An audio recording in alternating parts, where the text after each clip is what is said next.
একটা কথা কি জানো, যতদিন তুমি মানুষের মুখে মুখে জবাব দিতা না, এতদিন তুমি মানুষের কাছে অনেক ভালো থাকবা, অনেক তোমার সম্মান দিব, অনেক তোমার ভালোবাসবো। আর যখন তুমি ওই মানুষটার মুখে মুখে জবাব দিবা, যখন ওই কথাটার আনসার দিবা, তখন আছে না তোমার থেকে খারাপ এই দুনিয়াতে একটাও নাই। একটা জিনিস সেটাই বুঝিছে যে তোমার লগে যেরকম ব্যবহার করবা তুমি তার লগে ঠিক ওইরকম ব্যবহারটি করবা, কারণ কেন মানুষের ভালো ব্যবহারের কোনো দাম দেয় না। তো যাই হোক, সেদিন গেছিলাম জিরাইনার উদ্দেশ্যে। আর জিরাইনা যাইতে এই জিনিসটা ফেস করতে লাগে, এটা তোমরা যারা জিরাইনার দিকে আছো তারই কইতে পারো, কারণ সেদিকে এত পরিমাণে ধুলাবালি, মানে কোনের মতো না, তুমি চোখটা মেললা চাইবা এটাও ক্ষমতা নাই, তোমার পুরা শরীর একদম পাউডার দিয়ে সাদা করে নেবো। যাই হোক, আমি আমার গন্তব্য পৌঁছে গেছি, ধুলাবালি খাইয়ে সেরা গেছিলাম একটু সাহায্য সেরা বাড়ির থেকে, আর হেন যায় সেরা তো আমার আরো সাজাই দিছে।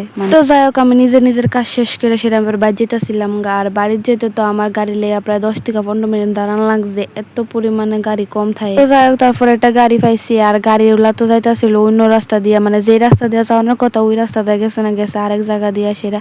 আর জায়গাটা আছে না অনেক সুন্দর আছিল, আমি ওই জিনিসটার একটু ফিল করতে করতে যাইতেছি, মানে অনেক সুন্দর কোনের মতো। ফার্স্টে তো ডরাইতেছিলাম যে এটা কোন জায়গা দিয়ে লইয়া যাইতেছে, এরপর আঙ্কেল করতেছে যে এটা এনআইটি কলেজের সামনে দিয়ে লইয়া যাবো, তো এরপর একটু ডরটা কমছে। তো এরপর তাই বসছি বাড়িতে। আর বাড়িতে আইতে না আইতে আমার যে পরিমাণে খিদা লাগছে, হাত পা ধুয়ে সেরে আগে ভাত খেতে বসি। আর ভাতও খাইতেছিলাম নিরামিষ তরকারি দিয়ে, কিন্তু নিরামিষ তরকারি দিয়ে যে ভালো লাগতেছিল আমার। তো আজকে এতটুকুই, টাটা।